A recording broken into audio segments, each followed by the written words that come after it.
What's up, geeks and gamers? My name is Drementfh, and welcome to Thorium Gaming, and we're back with Nightly Valor, our attempts to bring the light of the Lady of the Lake to the entirety of the old world.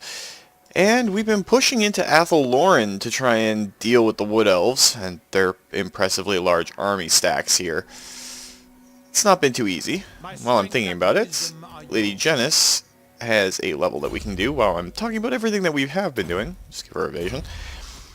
So down in the south, way down in the south, not that far, I'm a bit of a dork today, we do have an army stack that is currently taking over an orc settlement.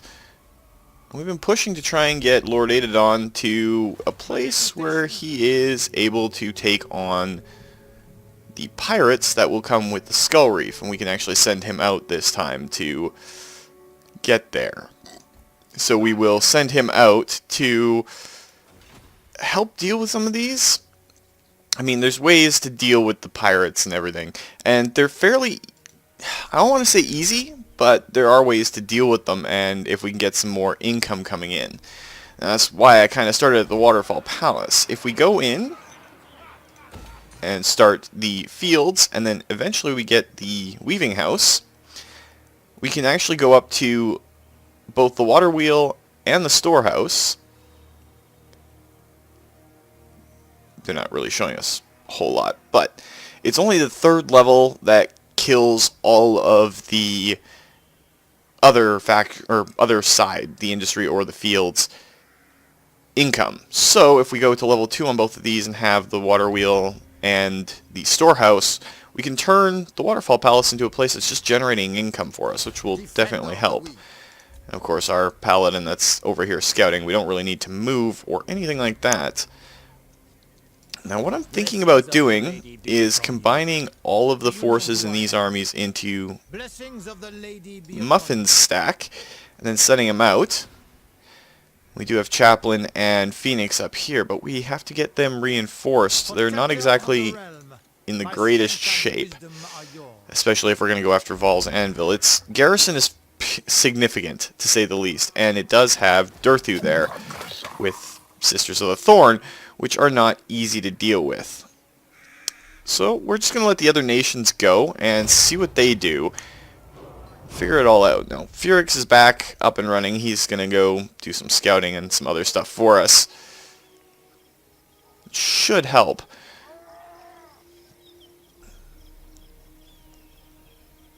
Karak-Azul has a fairly large orcish army stack in it.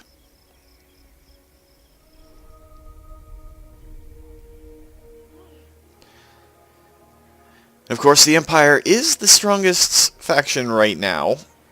They really kind of put us to shame in a lot of regards. But if we're able to start taking out certain other things, we might have to send Aitadon and possibly another Lord, if we can afford it later on, to go up to Nagaron and start dealing with some Druki. They have some really heavy infantry though, so we're going to need Questing Knights, Grail Knights, some of our heavy hitters to deal with them. Since the Empire has pushed south extremely hard, we're going to have to push to the northwest, I think. Going to war with the Empire is not something I would like to do. At all. Logically, it makes sense. Most of their forces are far away from the cities that they've got on the west. But it's a force of order, so we don't want to really get involved in a huge war with the Empire. We do have to kind of slow them down a little bit, though. They're at the point where they could possibly win the campaign not too long from now. We don't know their political situation overall. We know that they're friendly with a lot of other factions, but we don't know if they've got military alliances with them. We can check it out, but right now they're just tough.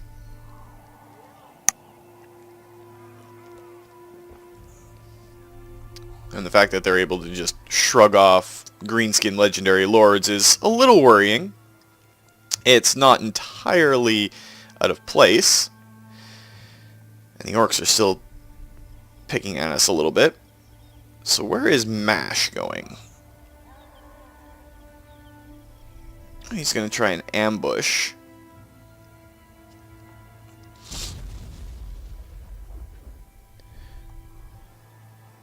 We're going to have to maybe push the fight with Lord Eddie to its head a little bit quicker than we thought. That Orcish stack being there puts us at a supreme disadvantage if we have to fight, and I'd rather not withdraw. In Fenrir, Elvish Lord, is he going over to take on Elysia? That's the question, because Torashare, Elysia, that's an entire province of Ulthuan that's owned by the Druki, which is hurting the Everqueen, and at the same time it's making it so that Ulthuan isn't exactly secure, and we could really use the elves being secure.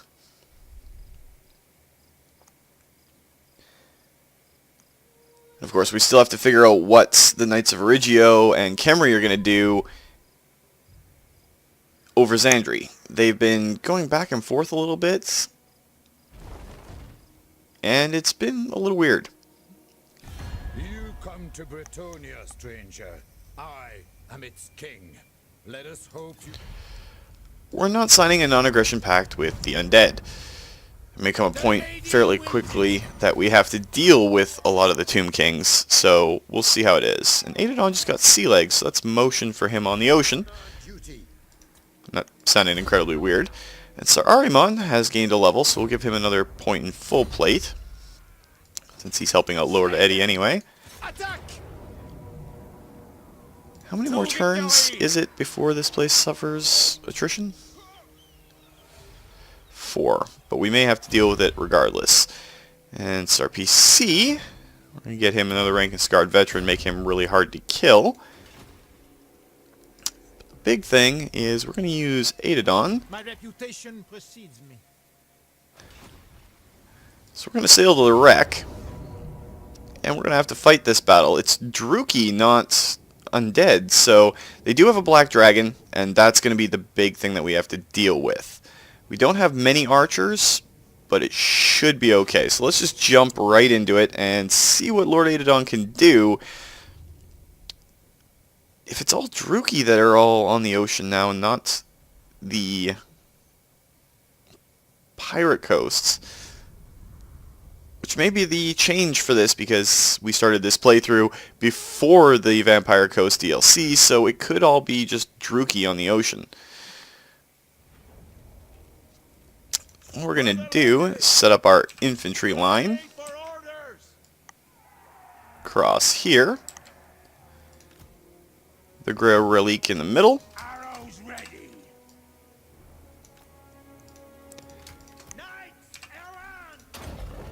Use our anti-infantry knights. We'll swing around this way. Take our anti-large knights, Knights of the Realm. Send them on the left flank. Keep Aitadon in the middle. Not having a whole lot of shooting is what really limits us in a way.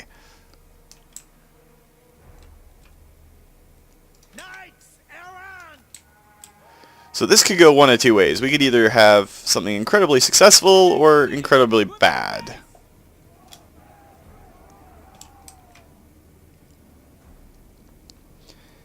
Fighting the Druki is always a mixed bag.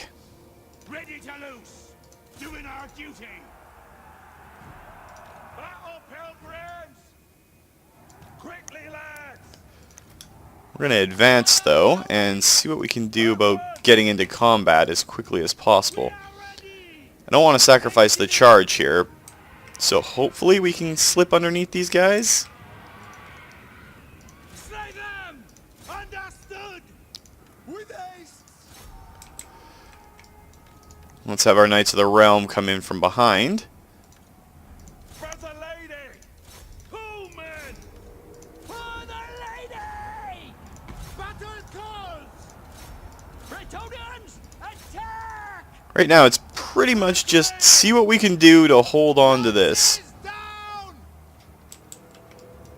Knights errant! So the Black Dragon is in pretty much a bad situation. It is fighting our knights and possibly going to rout one unit of them. Knights of the Ring! Ready for battle! Attack! Aitadon does have a health potion, so that will help him out if we need to get to that point. And with a cavalry charge coming in on all of these archers, that takes away their ranged advantage. That black dragon just got routed. So we can set up our Knights Errant again to get a flank or rear charge in here. Feral Manicore got to the other side of the entire battle line, so not really going to help us there. But having routed their Dark Shards, we're in a pretty good position overall.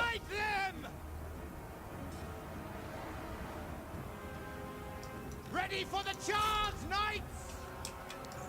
Knights errant! Post haste! Fire! We'll still have our archers going after that black dragon, since we now outranged them. Ready! There comes the Black Breath.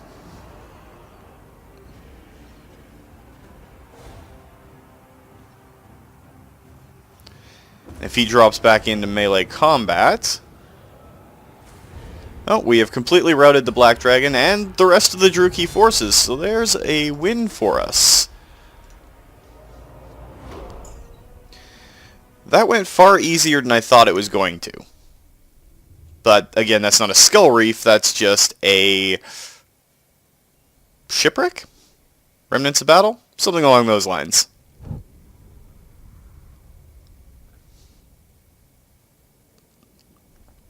Still, the dragon killed 52 of our knights.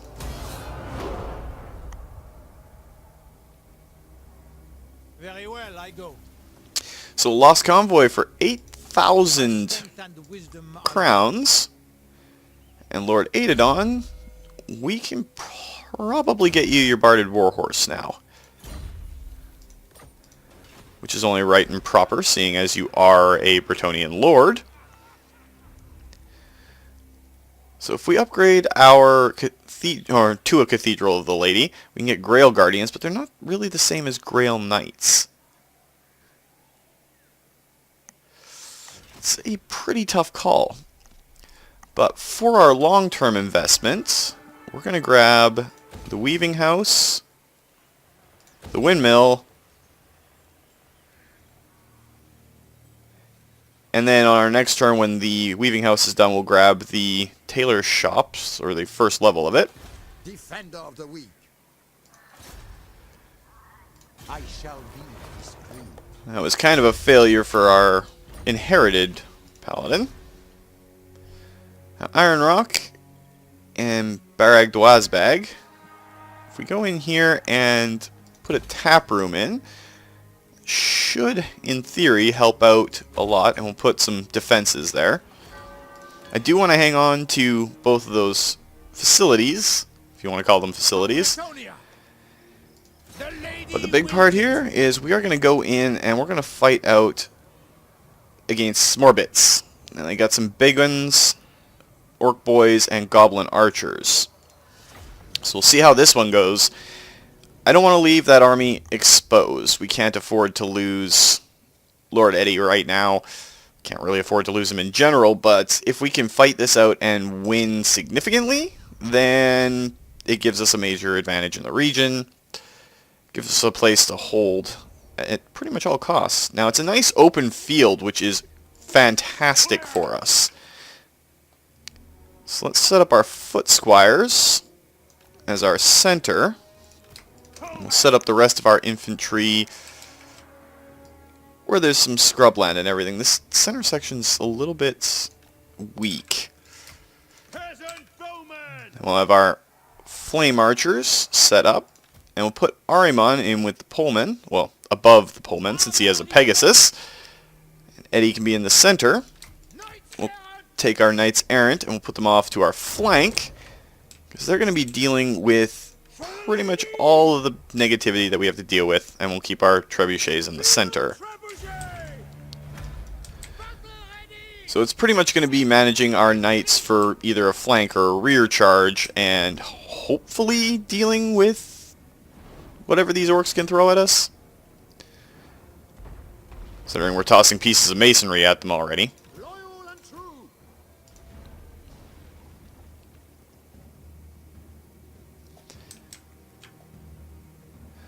This again could be one of those battles that I thought was going to take us a fairly long time to deal with, but could be over incredibly quickly. So let's just pause for a second. Those big ones are going to get hit by one full unit of squires. Those big ones will get hit by a full unit of squires. These orc boys, we'll send Eddie after that. And we'll send this entire unit after those orc boys. Have our archers go after the goblin archers. And move our paladin up to see what we can do in the other situations.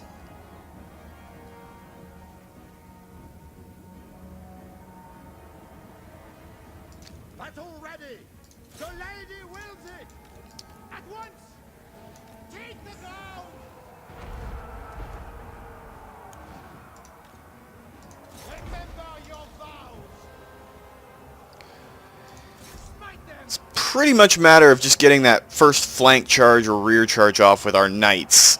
They tend to hurt a lot of people when they do that. And we've already broken the Paladin of Bretonnia! archers. Bretonnia! Peasant bowman! Stick him good! Fire! We'll split our archers between their archers and leave the third one to do whatever it pleases.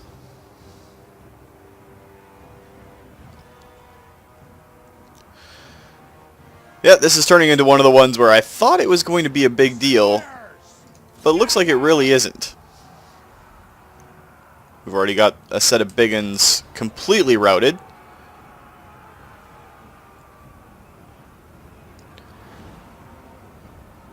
Everything in the center, there we go, they're starting to completely break. It was within our range of fighting, but it did not exactly turn out to be a challenge. That gives us a settlement in the southlands. We only lost 36 people, and most of those were probably peasants. Maybe a few foot squires. But simply, those two charges added up to 100 orcs killed simply on the charge. They weren't in there long enough to really call it a true fight.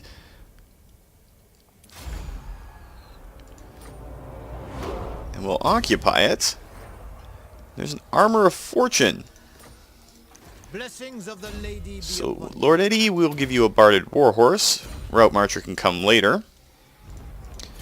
You have a dragon helm on, which is armor and fire resistance. Let's check out... Grimaldus has the Curious of Fortune. I think we'll give you the Armor of Fortune instead.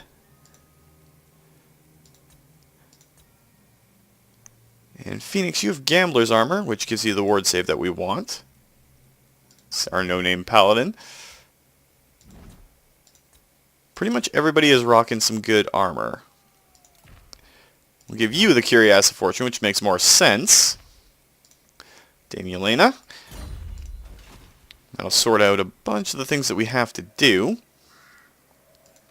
My deeds are legend. Oh, it's a dwarven hero. We don't want to mess with them. I shall be discreet.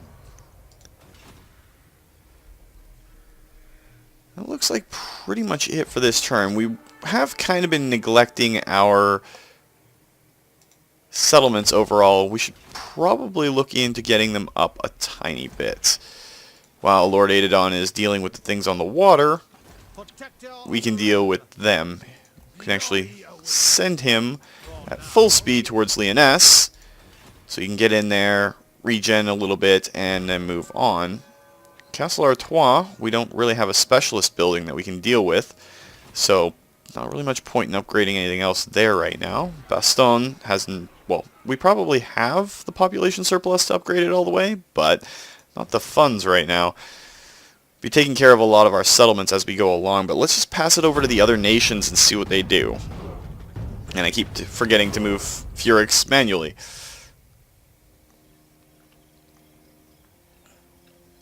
The orcs do still have a couple of really impressive army stacks. I'm going to worry about the one that went to ambush and see if it's going to cause us any problems. If we can get our finances sorted out a little bit better than they are, because well, we've neglected them. I've neglected them. We can get to a point where we can actually build up our army stacks. And is that a special great cannon? Ooh, yeah, it's the Hammer of the Witches. And a Luminarca Hish in there, I think.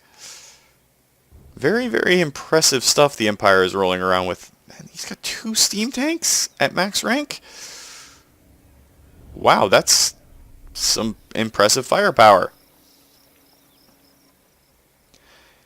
The only problem with handgunners is they don't arc fire at all. You gotta have them right up front to shoot, which makes them slightly vulnerable. They are more powerful though, so it kind of balances out in the end. But I've never had good luck or ability to use handgunners when it comes to anything. Besides, that is Bretonia, or Imperial, Bretonian, we're playing the Bretonians. That's Imperial ideology. We would rather not use a ranged weapon. We should be knightly and honorable and only face people in close combat. Ranged weapons are for the coward and the weak and the foolish and the peasant. Mostly that comes around because Gilles Le Breton himself was killed by the ballista in the lore, and yeah, we kind of still have a racial stinging about it. So, yeah, we kind of shun ranged weapons in general. Can't admonish their use, but at the same time we kind of can't. And MASH just got destroyed, so we can look at taking Cradtomen?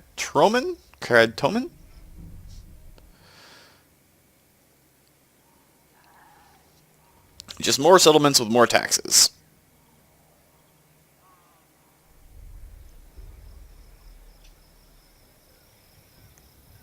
The orcs are pretty much finished at this point. But if we keep moving south and west, we could end up fighting the Tomb Kings out on the open desert.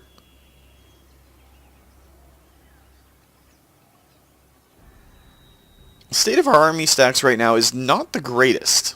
It really isn't. But it's just something that we will have to deal with overall.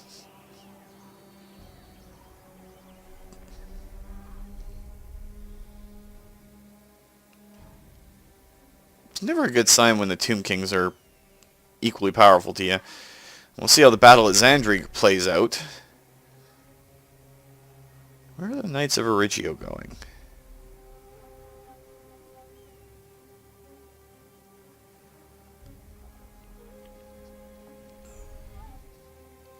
We should possibly look into confederating with them. That might help. Gossip is spread throughout the court of a foreign lord has been openly mocking Bretonian vows. Will you let such a slur stand? Income from trade minus 80%. Well, we have to hold true to our vows. So, yeah, that kind of hurts us. So, Grimaldus, you have got a level, and you're in a position. Let's get you the Blessing of the Lady, permanent ward save, essentially. And while we're at it, we'll get the storeroom going up at the Waterfall Palace. My strength and wisdom are Looks like they assaulted that set of battle pilgrims.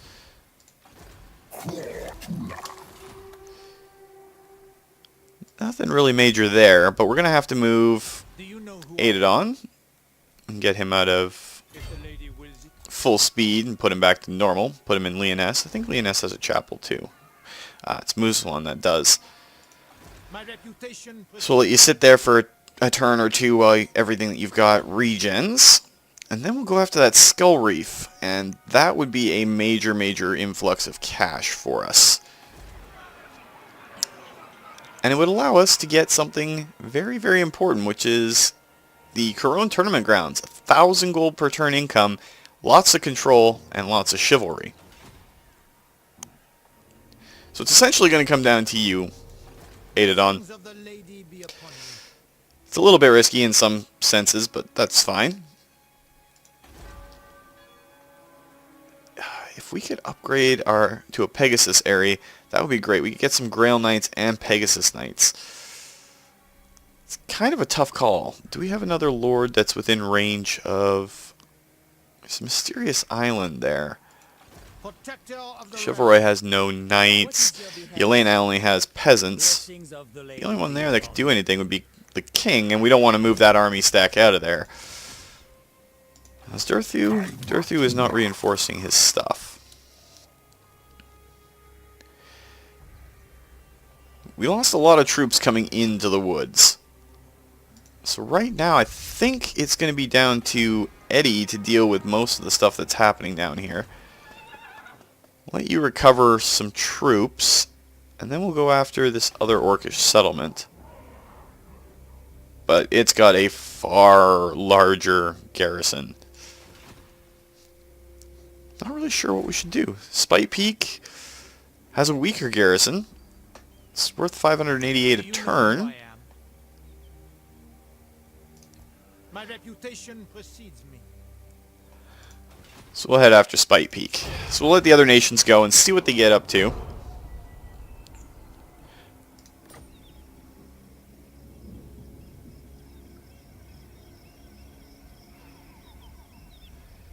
Last little bits of our turn that I forgot about because Furix did move and Thibault got a critical success, meaning that enemy hero was not just wounded but killed.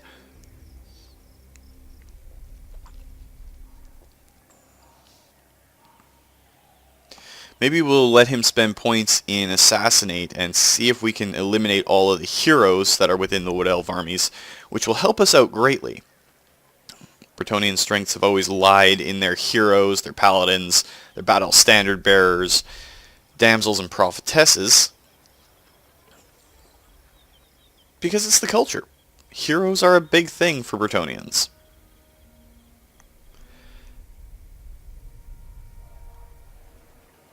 Let's see what the Empire gets up to, though.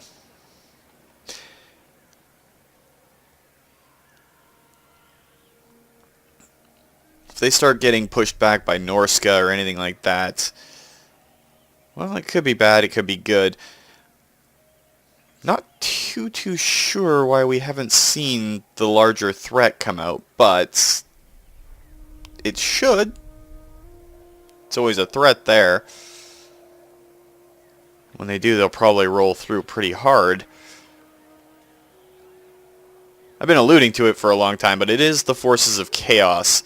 And when they arrive with Archaon the Ever-Chosen, Prince Sigvald, the Daemon Prince, or Greater Daemon of Tzeentch, whose name I cannot remember, I think it's the Fate Weaver, and all of their elite infantry stacks. I mean, Chaos Warriors are stupidly strong. They're amazingly strong.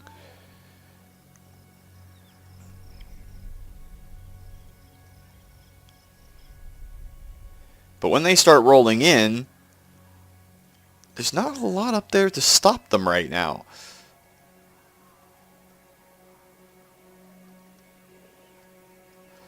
And it may be that we end up having to make peace with the Wood Elves to fend off the forces of chaos. Because they don't come as just one little group, they come as a lot of groups.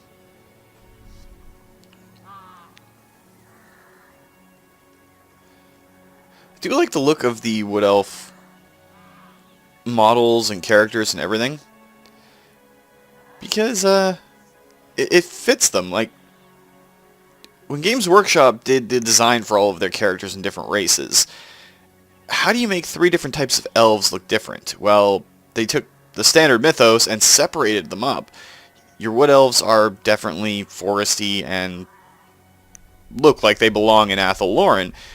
The High Elves have that pomp and arrogance that you'd normally associate with the High Elves. And the Druchii, well, Dark Elves are usually depicted as the Drow in most cases, coming back from old school D&D. And, well, that's pretty much what you expect to see.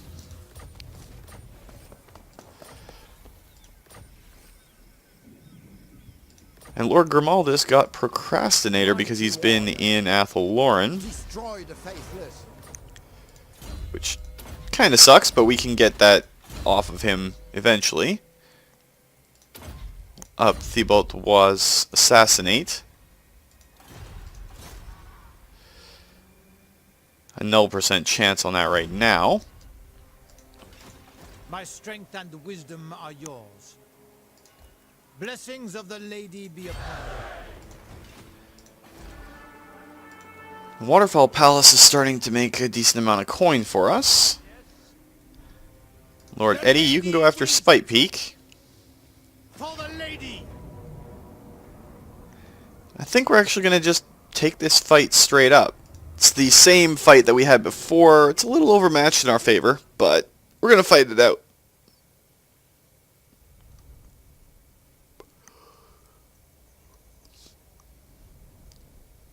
Interesting names for some of the greenskin leaders. Umug, in this case. Bowmen! Archers, aye! War machines! So we're pretty much going to do what we did on the same size settlement last time. Use our squires as the center. Bowmen! Set up a right flank that's a little bit tougher. Bowmen! And then use our knights to do that devastating charge. While we have our trebuchets just bombard from range. Keep our characters involved in the fighting. Knights errant! Immediately! With haste! Alright, we'll let them get a little bit closer and then we'll order the attack.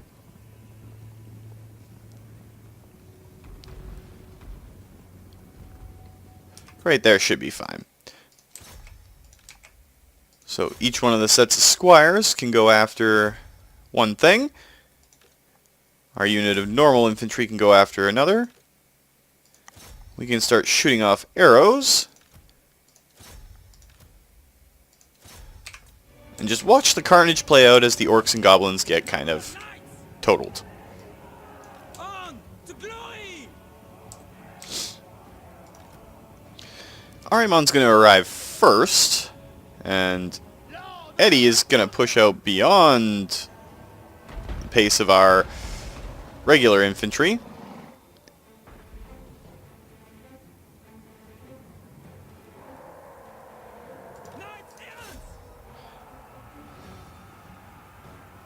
We'll have our knights start charging in.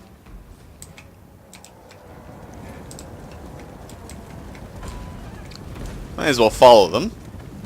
Should look good.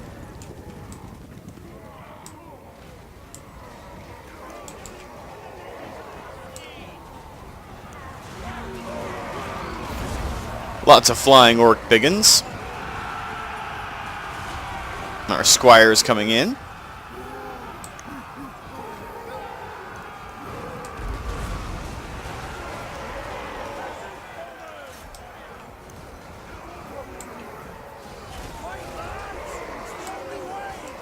Gotta love some of the fights as they work out. Our knights charged all the way through to this side? That's interesting.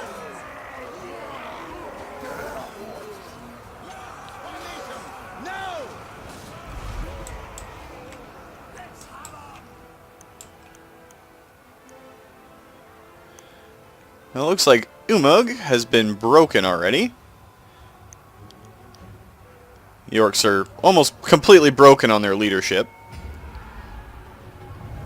It's almost silly how easily these fights work out for us when we have an open field to charge across. And we only lost 20 soldiers that time. And again, a devastating charge from the Knights Errant, along with a solid wall of our squires. So, yeah, is how it works out sometimes.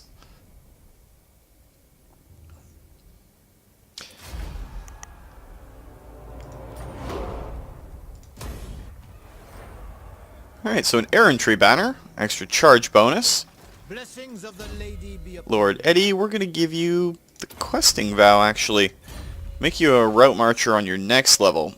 With the questing vow, that'll allow you to have questing knights in your army, which are way better than knights errant, Do you know if who we I- decide to grab them. But Spite Peak gives us an additional 563 income.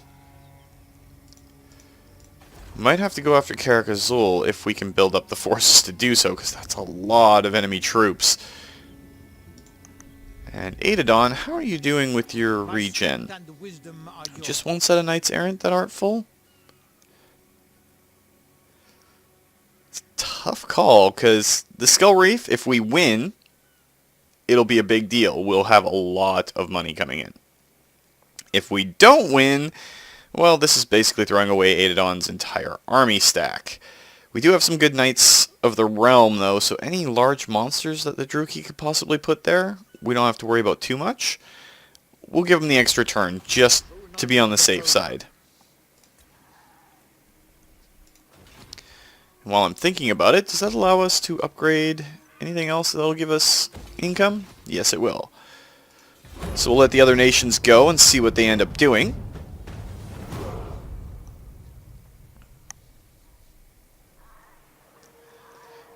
Of course, the Empire is still going to be the Empire and do all of its weird things. They still have some vampiric corruption there. I would have thought that would have gotten out of there by now. That is just desert corruption down where they are right now. Volkmar the Grim.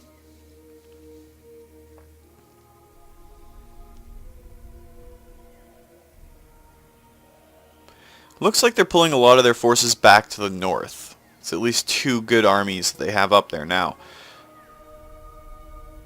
But their legendary lords are still in the south, so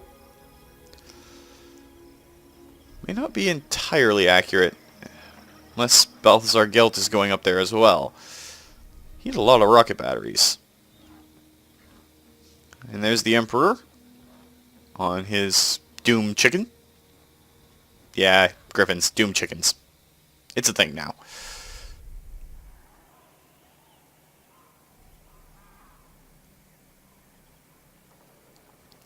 It's hard to figure out what the Empire's real end goal is going to be. I mean, they're not pushing in too many places at once, and they're at war way up in the north, but they're not sending an army there?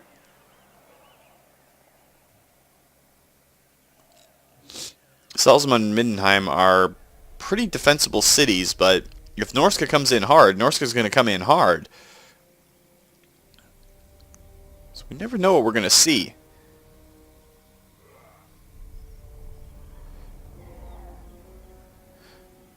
Though I did forget to try and confederate with the Knights of Origio. We should probably do that.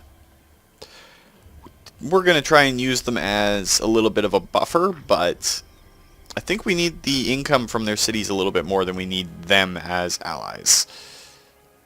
And it would give us a lord down in that area that we could possibly rename to help us out. There's a large orcish army stack.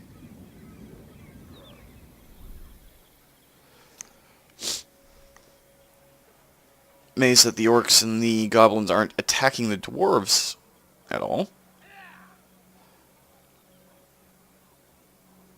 One of the wood elf heroes got wounded trying to possibly wound one of our guys, which is a good thing. The lady smiled upon that paladin. Or damsel. And there's a Druki Black Ark.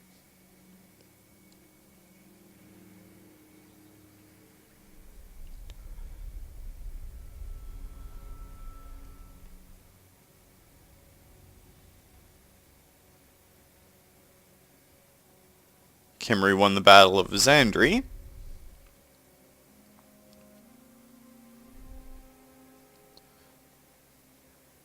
It's a lot of infantry. Well, now we can definitely get the Knights of Origio on our side without too much effort.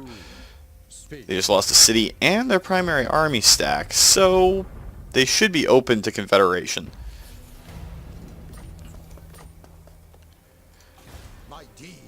Alright, let's see if we can get you to assassinate someone else.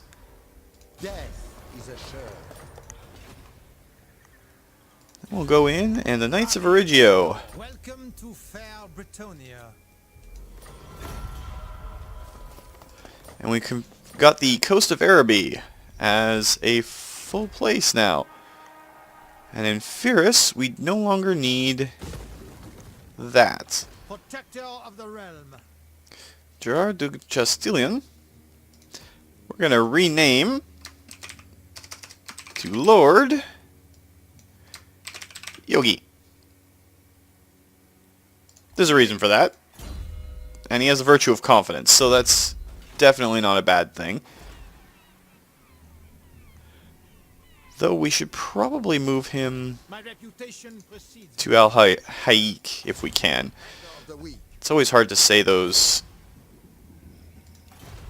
place names in Araby. Forward then. We'll send Furix down. And of course I forgot what we were doing in the coast of Araby. So tax rate up.